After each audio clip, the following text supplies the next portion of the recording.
The intro never gets old. Ladies and gentlemen, welcome to a brand new episode of Flesh Wound Fists, where we are reviewing and discussing your favorite action/action comedies. This is the world's first and only combination trivia host and professional wrestling announcer of Chilean descent that currently resides in Southern California, Eazy-E. And with me, as always, on this program, first in the Northern California Bay Area, world-famous juggler Greg Larson. How you doing, Greg? I'm doing great. How are you doing for this week, Ozzy? I'm fine.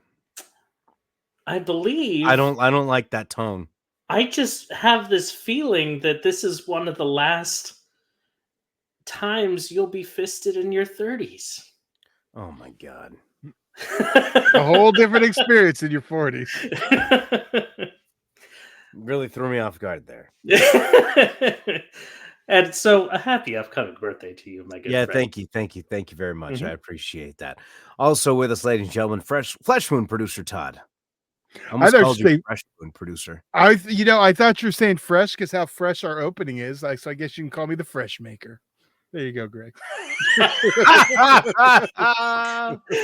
Points, Todd. Okay. Just a You gotta fill it story in. behind that. I don't know if anybody else can hear this. I was unable to hear this. Greg pointed out in our Flesh Wound Fist intro that the first two notes of the song played during the intro are the exact same notes in the Mentos commercial. So henceforth, Todd calling himself the Fresh Maker. Excellent. All right, ladies and gentlemen, this week we will be reviewing and discussing Beverly Hills Cop 3 in anticipation for the upcoming release of Beverly Hills Cop Axel F, or Axel Foley, rather. That it will be released in early July, but as of right now, we do have a trailer available for this one, Beverly Hills Cop 3, released on May 25th, 1994. Todd, could you please roll that trailer? Exciting. Hello, my name's Axel Foley. I'm looking for... Hello, welcome to the Beverly Hills Police Department. To continue this message in English, press 1 pound. If you have homeless people on your lawn, press 2 star. That's still active. So what brings you to California, Axel? Vacation? I'm looking for a killer. One, please. We got some evidence that points to one the world. Thank you. Thank you. You mean Rufus Rabbit has gone berserko? You got yourself in the middle of a federal investigation. That guy killed a police officer. He killed a friend of mine. You just keep him out of my face and out of my park. Ladies and gentlemen, it is a tremendous surprise for Mr. Duval to have me standing right next to him right now. You know, right now I can feel his body tingling. Bring that man down. Code red on the spider. Now, hold on tight. Axel, Hey. Officers, I want this man arrested. I'm sure you can explain everything, or maybe you can't explain anything. You're going back to Detroit. You've got to turn yourself in, man. Why is it so hard for y'all to see there's something bad going on at that park? Kill him.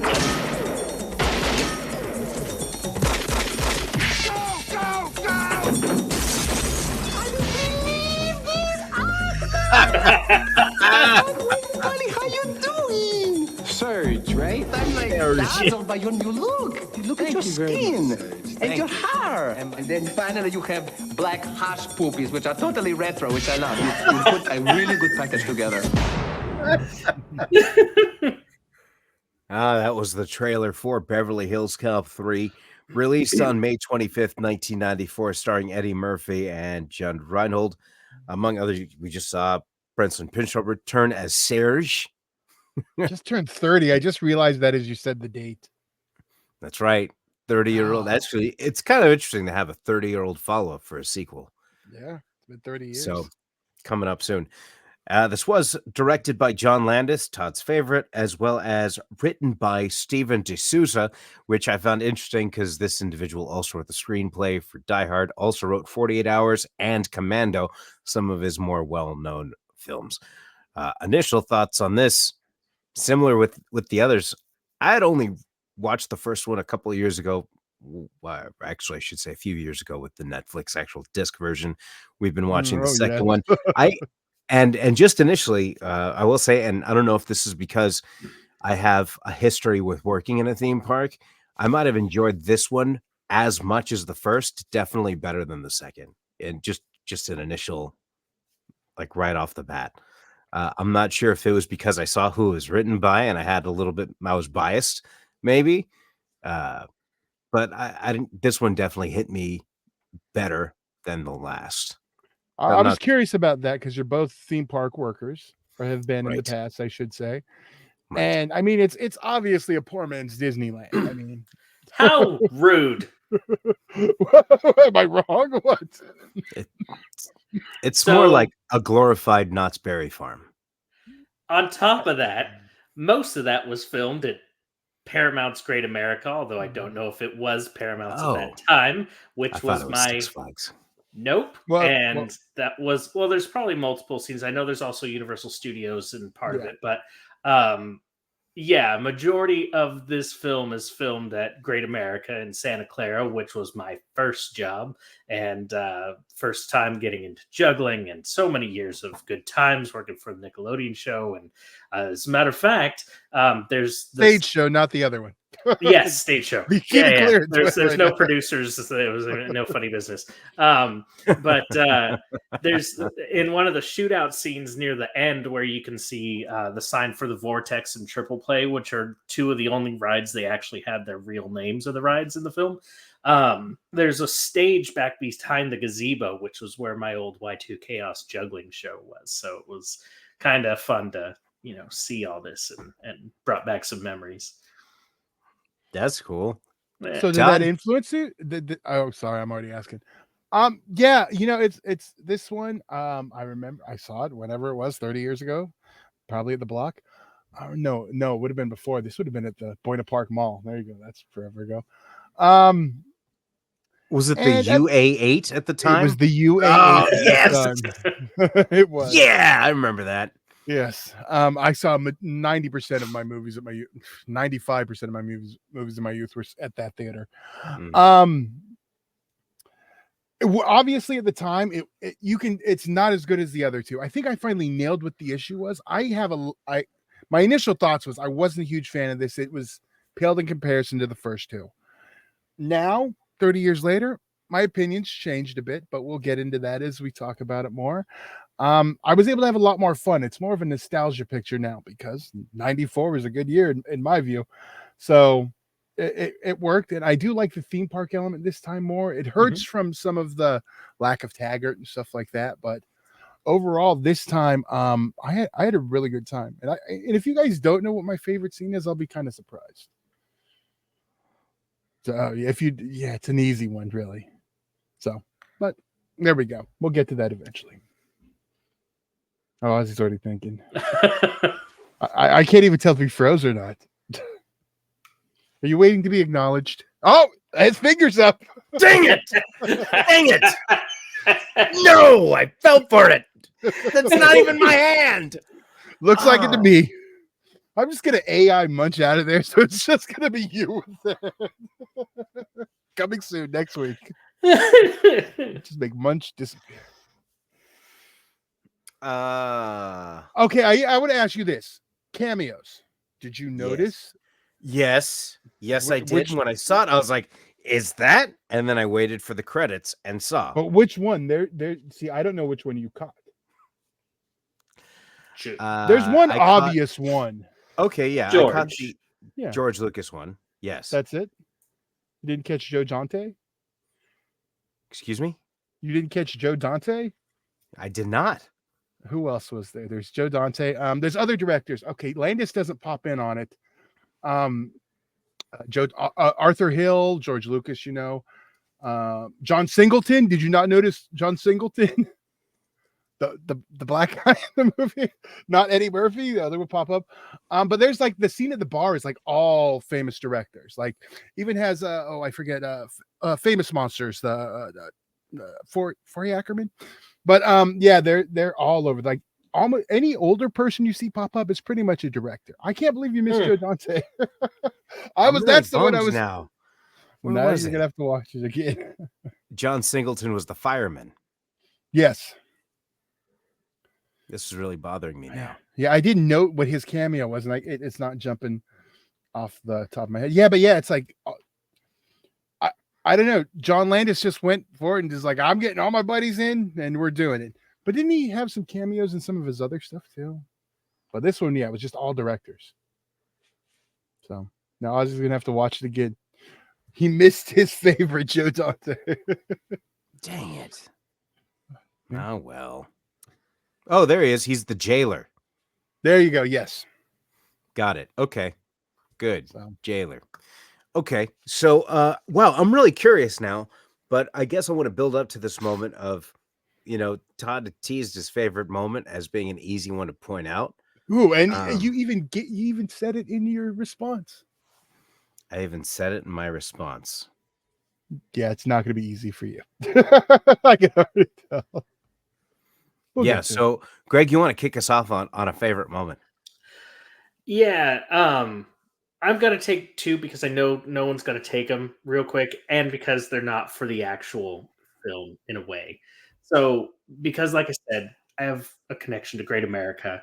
There were two moments that I thought were hilarious that were not intended for the film.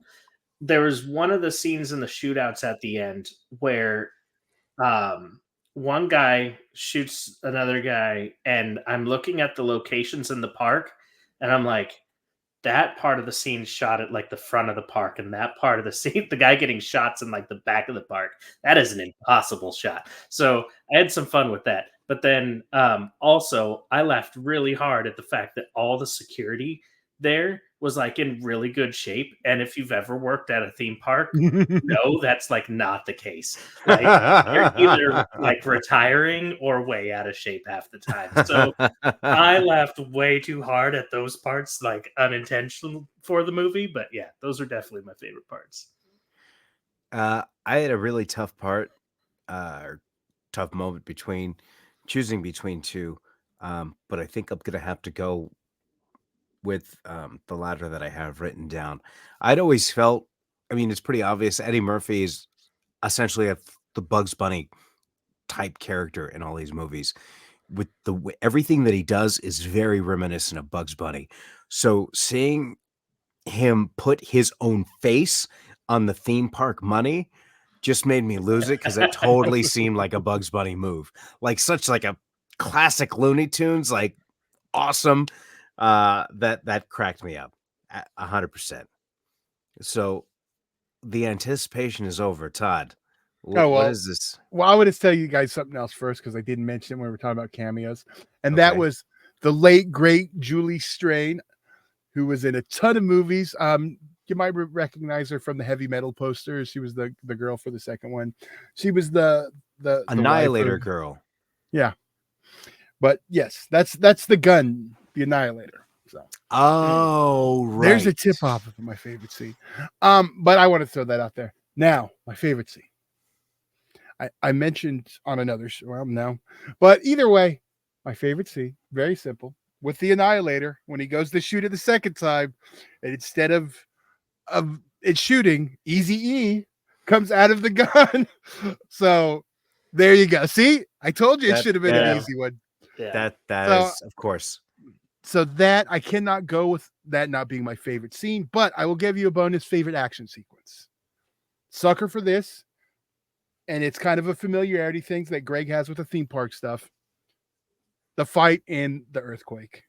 The gun battle in the earthquake when they're, I mean, like and it's funny watching because okay, we got to get the tanker coming down, the water down. So like everything that's going to happen in the fight, but to see him like incorporated, I thought was really cool. So that's my favorite. Within that same scene, the Weekend at Bernie's moment of him hiding behind the dead. Hey, we're right over there.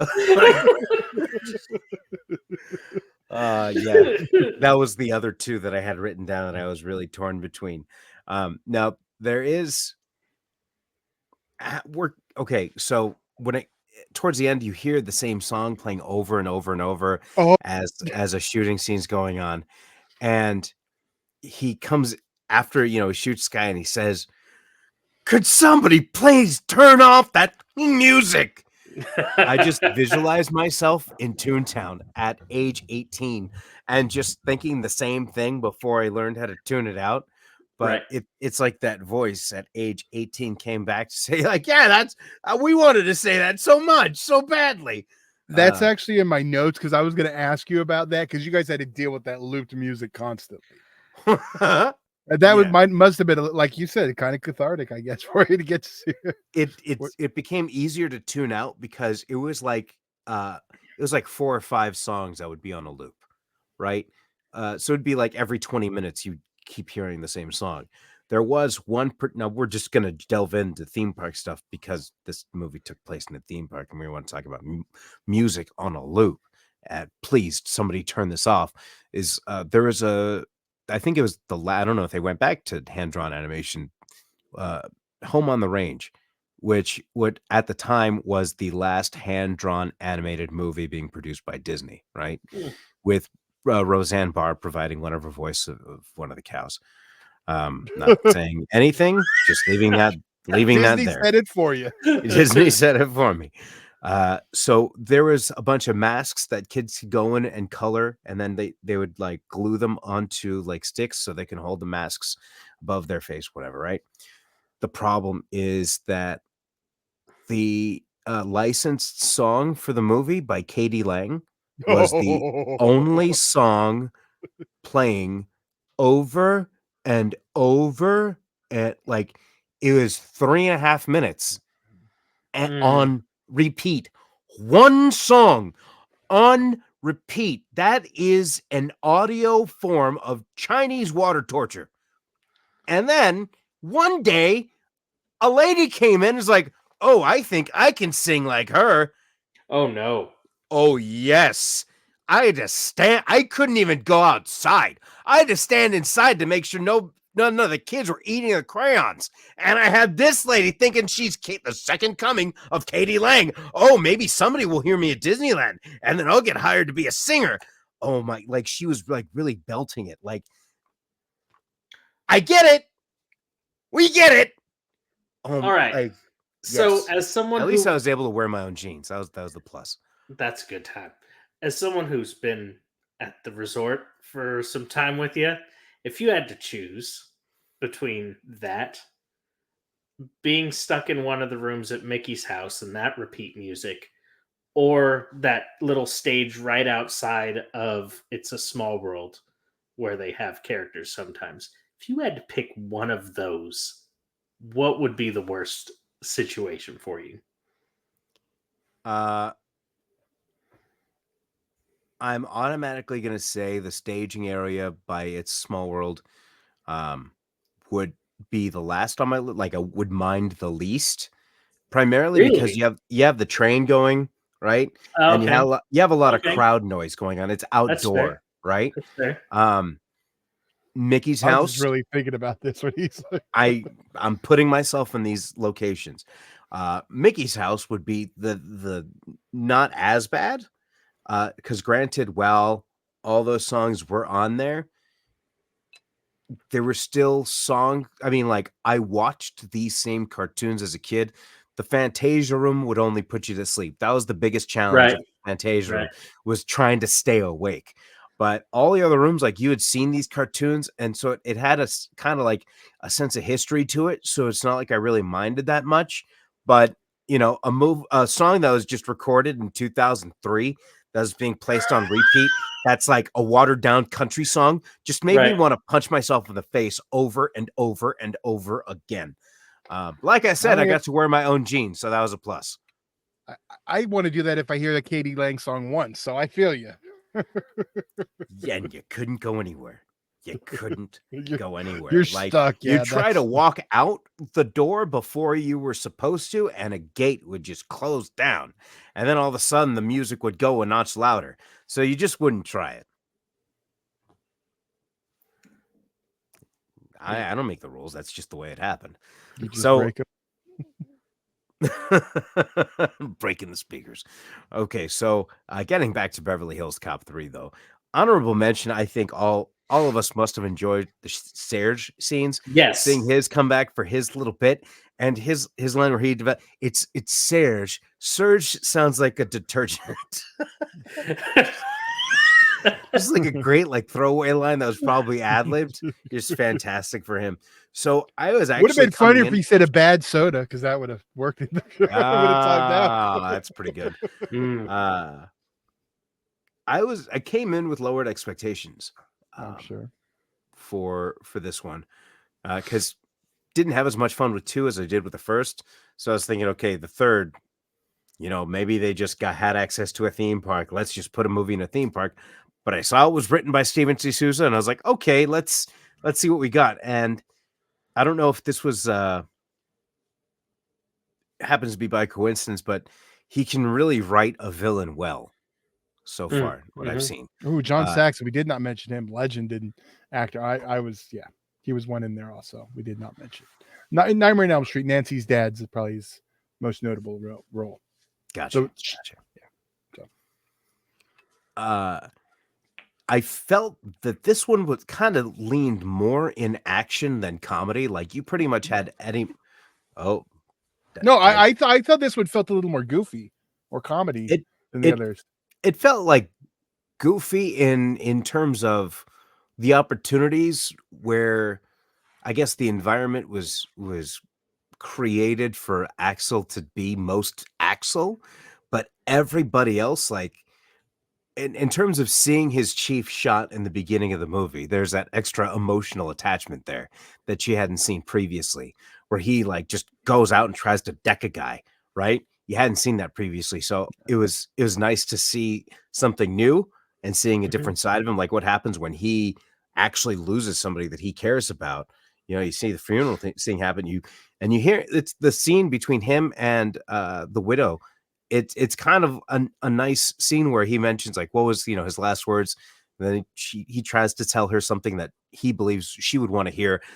That doesn't sound like him. What were his real last words? And there was an extra sense of attachment for him and for his character. So to see him kind of carry out it kind of turned into a mild revenge movie as well. Just trying to get revenge for the death of his partner, or the death of his chief rather. But it's still a 5 from me, 100%. I had a lot of fun with it, and I actually can't wait to see these movies again. I didn't get the same feeling with this when I was out of Beverly Hills Cop 2. Just like, okay, cool. I guess kind of felt similar to Die Hard 2. It's a lot of Go a ahead. lot of the same thing. It's a lot of the same beats over and over in the first one. It is really the same movie over. You mean the second one? Yeah, the second film. Right. This one they tried something different, which is why at the time most people didn't like it. People say they want something different, but then they get it and they hate it. So You're not wrong. Yeah. So Greg? This one, I have to like kind of jump on a lot of the same notes that you were saying. When I was watching this, I was like, they are not messing around. Like they just went right into the action, where I felt like the first two, like there was at least some like story. They like, sure, there was an action moment, but like there was definitely some story they were really setting up. And so it had a little bit more nuance to it. I felt in the first two. But this did feel like they were just like getting down to business in this film. And I think even though this one did have goofier, like sillier moments, I think because of the setting, it felt more natural in a way. Because I just have that sense of like just weird things happen in a theme park, and with the characters and everything, it just made it feel like, yeah, this is about right. And I had looked up the reviews before rewatching this film, and there were some. It's definitely scores the lowest out of the first three. So I was like, man, is this really as bad as as it says? And I think it's one of my favorites, to be quite honest. So granted, some of that score may be for my nostalgia of the place.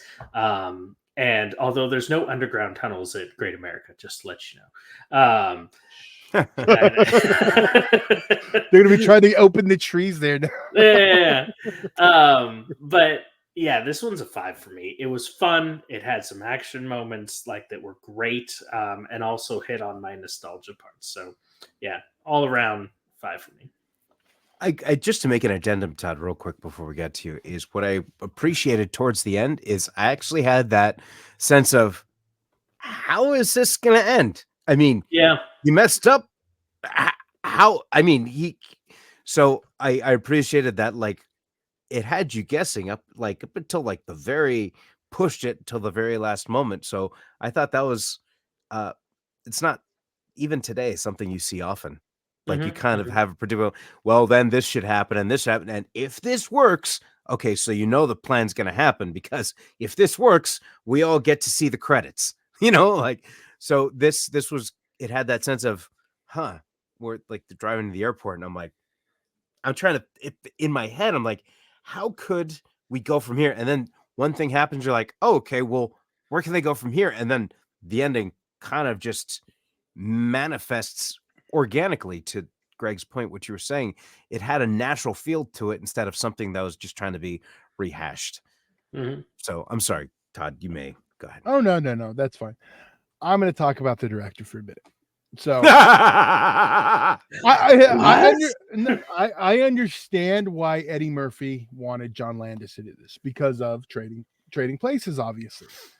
After rewatching 3, I just think that John Landis was not the right guy for a Beverly Hills Cop. It's a little off. It doesn't have it feels a little different. It feels more John Landis, and which is fine, but I don't know. It does feel different from the rest of the franchise.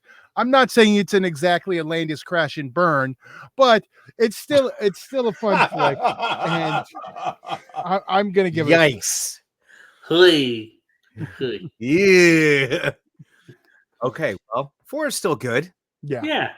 And you know what's funny is, so we were talking about other movies that we may or may not review, and there was one that I had brought up, and I was like, oh yeah, I'd be excited to see that movie, like I haven't seen it yet. And then I was telling my wife about it. She goes, yeah, you really like that one. And I was like, wait, what? I've seen it? And so, like, I think that's why sometimes I get into these kind of movies that, like, sure, I might have seen the others, but they just kind of become separated, so I can like enjoy them for their individualness and not have that feeling of, oh, that doesn't feel like it's in the genre. Like, it still at least feels like Eddie Murphy's playing Axel. That's all I care about, And it, like 30 years later, like I said, it is a time capsule of that time period now, so I can look back at a little fondly too. So. Yeah, feel free to check this out, ladies and gentlemen. It is available as of June 9th. Available to stream on Paramount Plus, and you also have the 4th installment, Beverly Hills Cop, Axel Foley, releasing on Netflix. Should be July 5th, I believe. Available to stream on, or is it July 3rd? It'll be 4th of July week. Just the 4th of July week release. So feel free to check that out. And then we're actually going to come back with another Flesh Wound Fist release on July 8th. For covering that film. So if you're curious how it'll turn out, check out the review that'll be on that date. Next week, we will actually be back with a new episode of Flesh Wound Farce, where we will be reviewing the soon-to-be 25-year classic, American Pie. Very funny. Yes, I know it hurts us all. Feel free to check out that review. Do you guys have anything else before you head out for this evening? No, sir. Okay. All right, ladies and gentlemen, thank you so much for joining us. We'll see you next week on Flesh Wound Farce and in 2 weeks for Flesh Wound Fist. Thank you so much for joining us. For Flesh Wound producer Todd and world-famous juggler Greg Larson, I'm Eazy-E, and thank you so much for joining us on this episode of Flesh Wound Fist.